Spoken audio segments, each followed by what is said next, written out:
I want to tell you the story about how I first got into video games. I was about 3 years old at the time. It's honestly one of the first memories I have.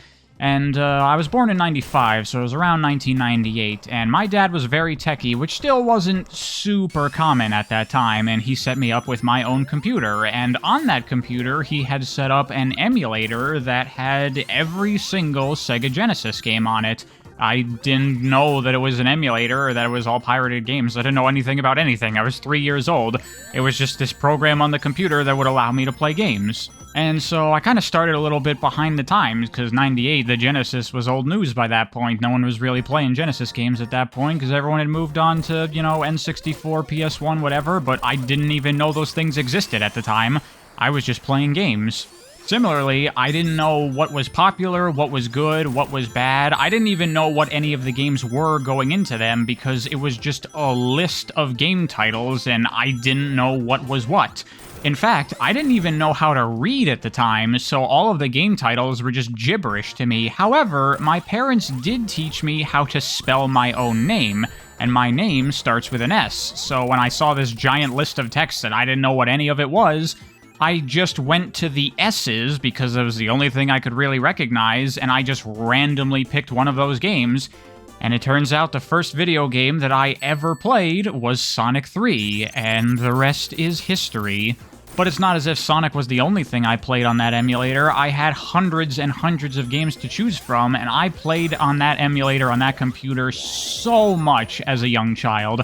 And I pretty much went through every single game in the list and at least tried them, and I spent a ton of time playing lots of Sega Genesis games. And so, of course, naturally, I'm going to have a particular fondness for the Sega Genesis, more so than I would other consoles, as it's what got me into gaming in the first place, and I have so many memories of so many Genesis games.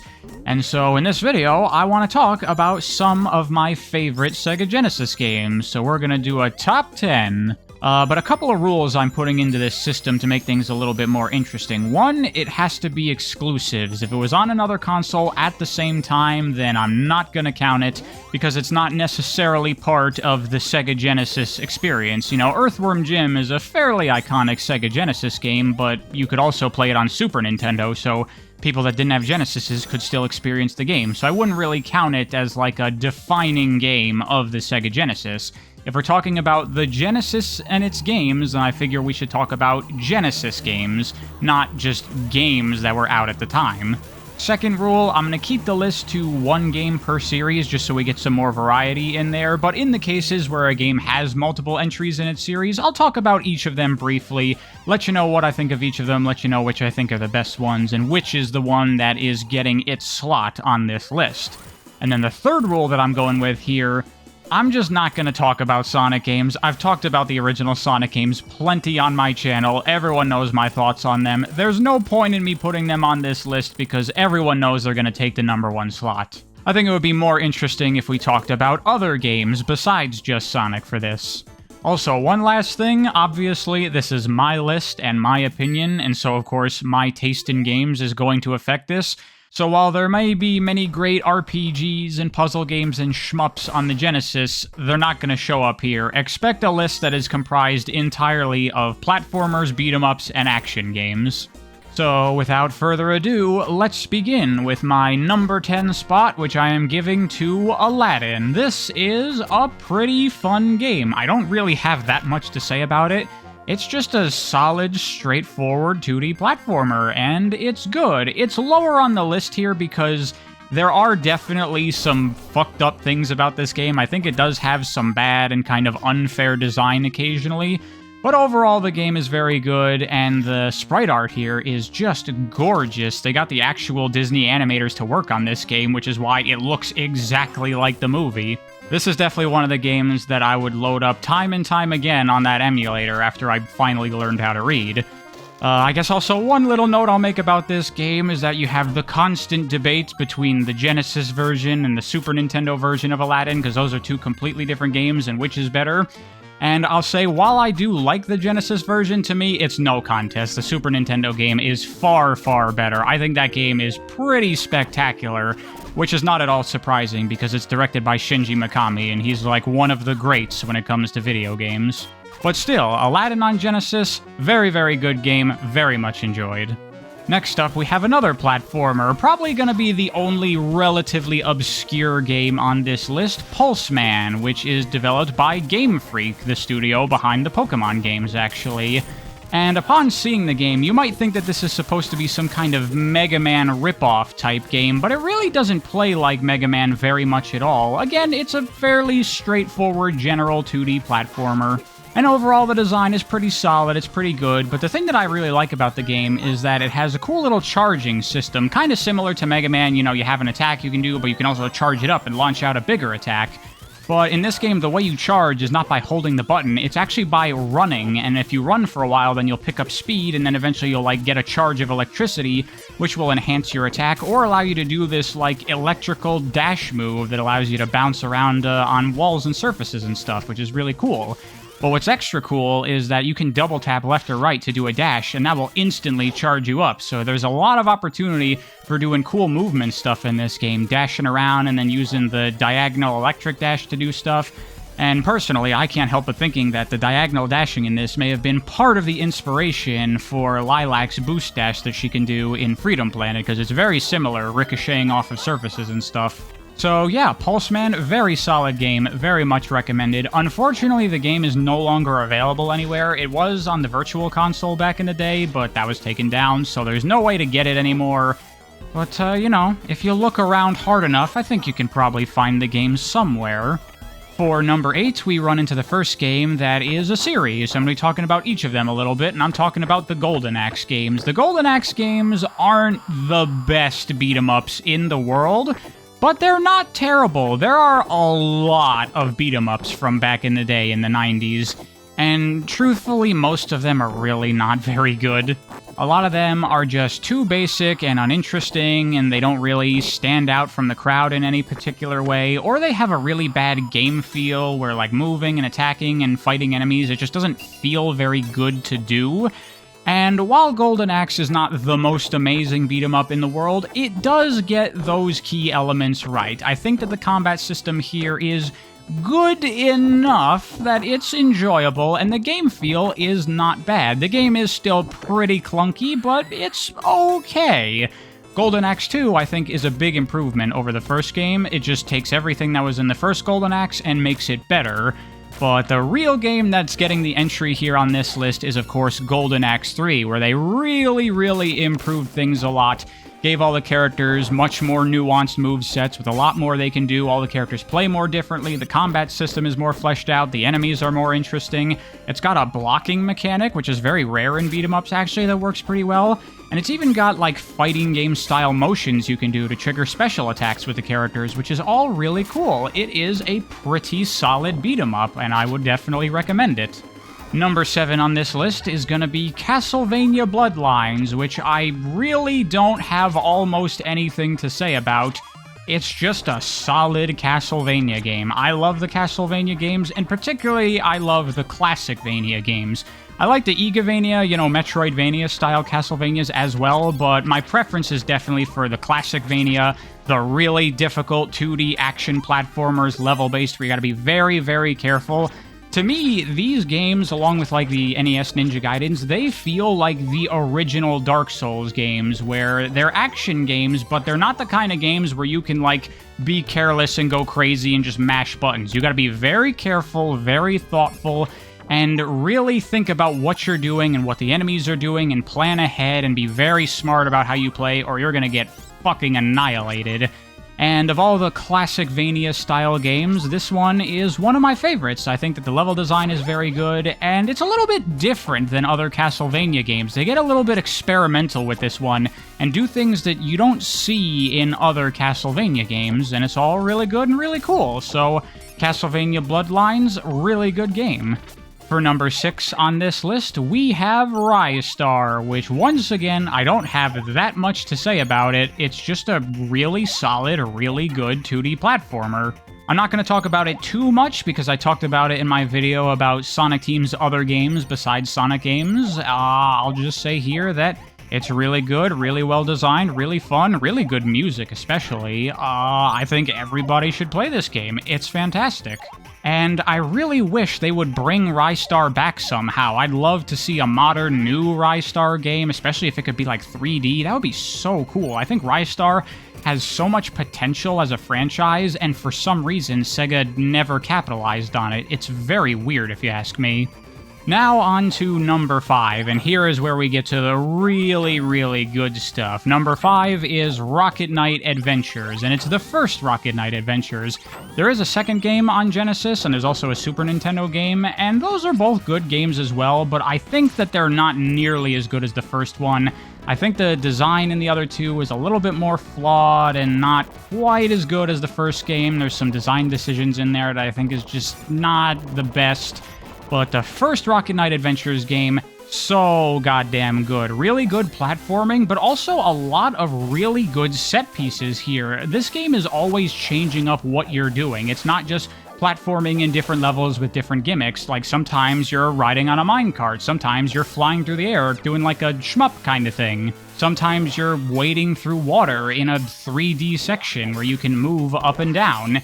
And it never really repeats any of these gimmicks. It's always just throwing new stuff at you constantly, and it's fantastic. I feel like the pacing of this game was definitely another influence on Freedom Planet, in addition, again, to having that dash that you can do diagonally to ricochet off of things. The movement in this game feels really good. You gotta charge up that dash, so it's something you gotta be, like, pre-prepared for, know that you're gonna have to do it. And then when you're doing it, you gotta be careful that you don't fly into enemies or hazards or anything.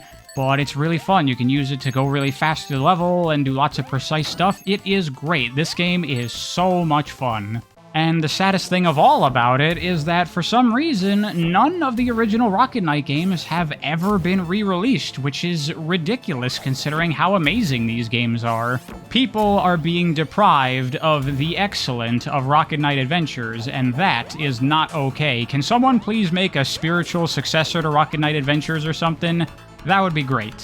For number 4 on this list, we get our first appearance of Treasure, who is going to be appearing on this list again, unsurprisingly, because Treasure put out some of the best Sega Genesis games ever made. And this particular game, Alien Soldier, I think is also one of the best action games overall of this era of gaming. Alien Soldier is so awesome. What you got here is a 2D action shooter, kind of similar to the Contra-style games, but way more complex and with way more stuff going on here. You have 4 different weapon types that you can equip out of, I think, like 8 weapon types, and they all do different things, and certain bosses have different weaknesses against certain weapon types, but also the weapons all have ammunition, so you need to manage your ammo to make sure that you don't run out. You also have an invincible dash move you can do that sends you to, like, the opposite side of the screen, so it's a little bit more interesting than a lot of invincible dodges that we see in modern games, because it's very easy to overshoot where you're trying to go with it, so you gotta be careful and, like, precisely aim where you're gonna land when enemies are throwing stuff all over the screen. And when you're at full health and you do this dash move, then it turns into this big fire attack that does a ton of damage and is very useful against bosses. But an additional cool mechanic that combos wonderfully with this is that you can double tap the shoot button to do a little burst of energy that kind of acts like a parry, which will destroy enemy projectiles, spawning healing items in their place. And so if you're really good at the game, you can do an invincible dash, and it does a little bit of damage to you, preventing you from being able to just do it repeatedly, but then you can just parry an enemy attack and get back that health, and then do another giant fire dash, annihilating the boss super quickly. But the thing is, you can only do this if you don't really take hits in the fight, because if you start taking hits, your health is going to lower, which means it's going to take more and more healing items to get back to full health so you can do that move. So the less hits you take, the more damage you can do, the quicker you can kill the bosses. It's a really awesome system. And also, this being a Treasure game, there are bosses all the time in this game. Like, there aren't really much of levels in this game. The time between bosses can be only a couple of seconds in some instances. This is a boss fighting game. It's boss after boss after boss, and it's awesome. Alien Soldier is definitely one of the greats, not just for the Genesis, but for action games in general. I think this game is spectacular. And for number 3 on this list, we immediately have another Treasure game, their first game, Gunstar Heroes. And this is a similar game to Alien Soldier, another Contra-style game, much more similar in design to Contra, not as crazy action-packed, not as much focus on bosses, but it still has a lot of cool stuff in here. There's a neat little movement system. You can do like a sliding kick and a little air dash thing, and you can wall jump in this game. And you can also throw enemies around in addition to shooting. Plus, the game has its super interesting mechanic of mixing weapon types. You have 2 weapon slots, and there are 4 weapon types in the game. But instead of just equipping one weapon or the other, you can also choose to equip both weapons at the same time, which creates a combo weapon with the properties of both of them at the same time. So I have this flamethrower weapon, and then I get the basic shooter, and then they combine together to create a gun that shoots out these little exploding fire projectiles that do a ton of damage. It's a really cool system. However, as great as Gunstar Heroes is, as a game, I do think that Alien Soldier is a little bit stronger. I think its design is a little bit better and more interesting than this game. But I put this game above Alien Soldier for 2 reasons. One, I really love the aesthetic that this game is going for. I think this game and its whole setup here would make for a fantastic 90s anime. You have your main hero squad, the Gunstar Heroes, led by Red and Blue, and then you have Yellow as their sister, who's like the assistant. You have, I think, Professor White is his name, that he, like, you know, gives you the lowdown of what's going on. You have Green, who's an ex-member of the Gunstar Heroes, but he turned bad, and all the characters are named after colors, and they all have so much personality, and you're going to all these cool, different environments. Like, this would have made a great anime, I swear to God. And the second thing that puts Gunstar Heroes above Alien Soldier to me is the 2-player co-op, because Alien Soldier is only a single-player game, and it's really well balanced for that, really well designed for it. I wouldn't want it to be a co-op game. It's great as it is. But being able to play Gunstar Heroes with a friend is so much fun. I think it's like the best co-op experience you can get on the Genesis, because the game is pretty hard, especially when you get to certain bosses like Seven Force, which became a mainstay in many Treasure games, and also was an inspiration for Freedom Planet. I'm mentioning Freedom Planet a lot here because it's not just inspired by Sonic, it's inspired by a lot of Genesis games. It's like the Shovel Knight of the Sega Genesis, which is part of the reason I love it so much. But yeah, Gunstar Heroes, fantastic game, great co-op game, everything about it is excellent.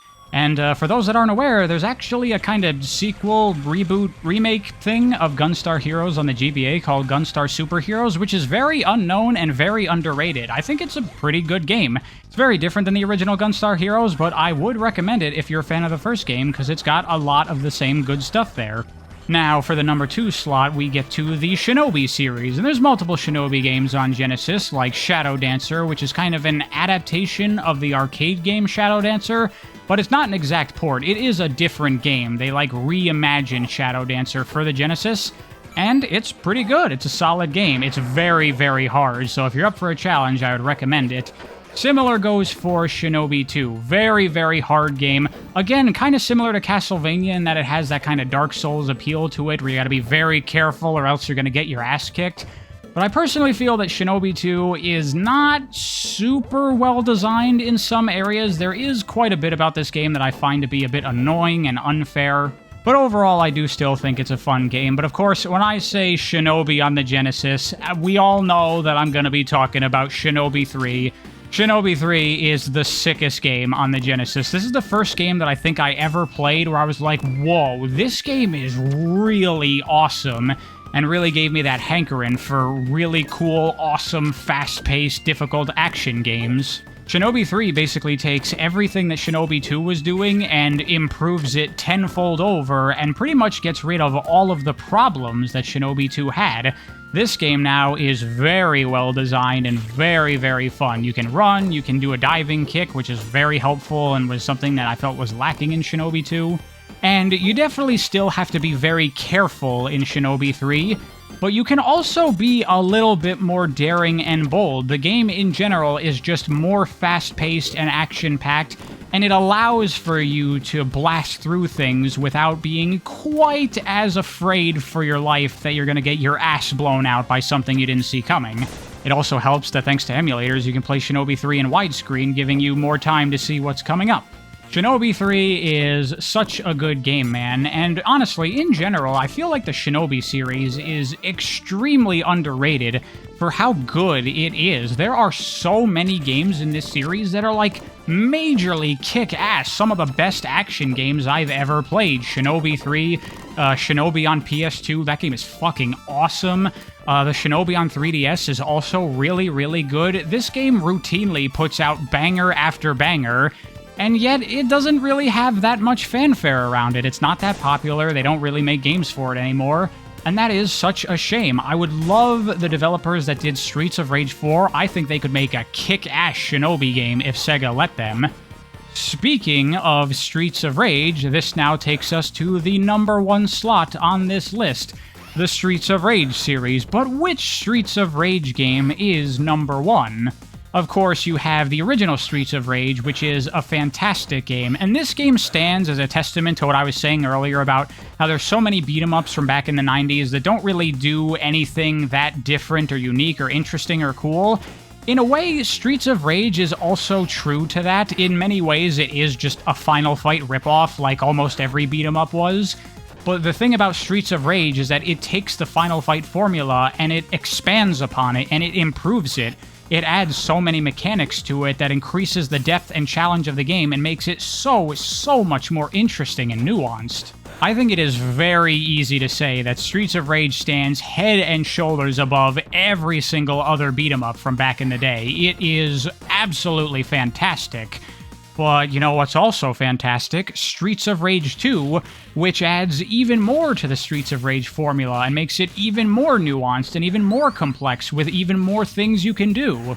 This is generally the fan-favorite Streets of Rage game, and for good reason, because it's absolutely fantastic. In fact, it's so good that what I'm playing here is not actually Streets of Rage 2. I'm playing Streets of Rage 2 New Era, which is a fan-made remake of Streets of Rage 2 for PC that enables widescreen and gets the game running at 60 FPS.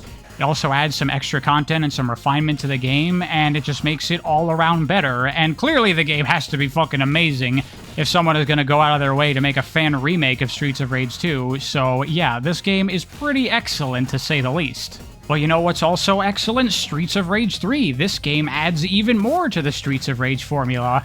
However, a lot of people aren't the biggest fans of Streets of Rage 3, and that is primarily because they played the American version of Streets of Rage 3, which is really fucked up. They jacked up the difficulty of Streets of Rage 3 for North America, probably to stop people from beating it so easily, so they would, rent it more or whatever. And they also made a lot of localization changes to this game, so the Streets of Rage 3 that most people know, yeah, it's not that great. But if you play the original Japanese version, Bare Knuckle 3, or if you play the Bare Knuckle 3 Project, which takes Streets of Rage 3, but removes all of the bad localization changes made to it, and fixes a lot of the problems, and even adds some content to the game. In fact, the guy who made the Streets of Rage 2 remake is responsible for this ROM hack. Then you can play Streets of Rage 3 and get a very solid experience. It is a really good game. And I'll be honest, the Streets of Rage series is primarily the reason that I added that rule of 1 game per series, because if not, 1/3 of this list would be Streets of Rage games. They're all just so excellent. I think the Streets of Rage series is hands down the best series of beat-em-ups ever made, by far, not even comparable to anything else out there. In fact, it's been kind of a problem for me finding new beat-em-ups to play because I started with the Streets of Rage games, and so everything has been downhill from the very beginning. But anyway, back to the question, which of these Streets of Rage games is my #1? Well, obviously, like with most people, I'd have to give it to Streets of Rage 2. If I was wrong, I'm sorry. Most people will tell you that Streets of Rage 2 is the best game in the series. They are wrong. Streets of Rage 1 is the best game in the series, which might seem a little bit strange. It's the most basic of the Streets of Rage games. Every game has added more mechanics and more moves and improved the formula over and over. And this is not to discredit Streets of Rage 2 or 3 at all. I think those games are excellent. But there is a perfection to Streets of Rage 1 that those games cannot top.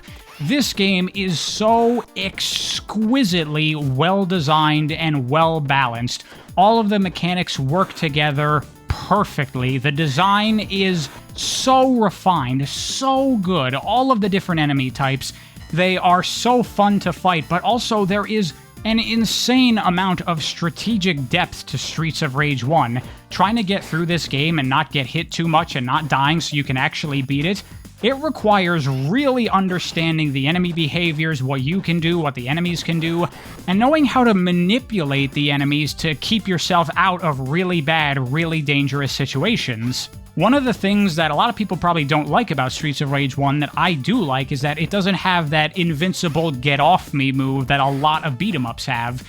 And I think that's a really interesting choice here, because it means that you don't have a get-out-of-jail-free card if you mess up and end up in a bad situation. If you get caught and surrounded by a bunch of enemies and they're wailing on you, you just gotta take that. That's on you for messing up. It forces you to get so much better at the game of manipulating the enemies and spacing everything correctly and controlling the fight. It's very important to ensure that you never get surrounded, throwing enemies all to one side so you can keep them all bunched together. And while you don't have that invincible get-off-me move, you do still have invincibility frames that you can use in this game to get yourself out of situations, but it's much more difficult to do because it's contextual. It relies on enemies. Your grab maneuvers is what makes you invincible. When you're throwing an enemy, you're invincible. When you're jumping over an enemy in a grab, you're invincible. And so it's really important to manage grabbing the enemies and looking at enemies and how they're approaching you, which one is going to attack, and timing your maneuvers with grabbing enemies to make sure that you avoid all of this damage. Streets of Rage 1 is so impeccably designed. I think it is probably the most well-designed game on the Genesis. It has no flaws. I really cannot say a single negative thing about Streets of Rage. I think this game is beyond incredible. I remember when I played this game as a kid, and of course I enjoyed it, but I had no idea what I was doing. But when I came back to it when I was much older and much more acquainted with action games, I immediately saw the brilliance of Streets of Rage. It's a game I would put up there with some of the best action games ever made, stuff like Resident Evil 4 or God Hand, where you get a hold of the game for the very first time and immediately you're like, oh my god, this game is insanely fun and so well designed and so nuanced. There is so much to this. Holy shit, it is so good. And as the cherry on top, it also has fantastic music. So yeah, Streets of Rage to me is the best of so many things. The best of the original Streets of Rage games, the best Sega Genesis game outside of Sonic, the best beat-em-up of the 90s, one of the best beat-em-ups ever made, one of the best action games ever made. And it's also a very hard game, which I like. You have to really get good if you want to be able to beat Streets of Rage. In fact, it's such a difficult game that, to be honest, I've never beaten it. I've made it to the final fight, but I died and I game overed and I was not able to beat the game. And even still, it is my favorite Sega Genesis game, so that should really say a lot. So there you have it, my top 10 Sega Genesis games. Hope you enjoyed. Not exactly the most interesting list in the world, I don't think. These are all well-known games for the most part. Probably no surprises in here. There's a reason that most of these games have been re-released by Sega 5 billion times. Anyway, thanks for watching. Hope you enjoyed. I'll see you next time.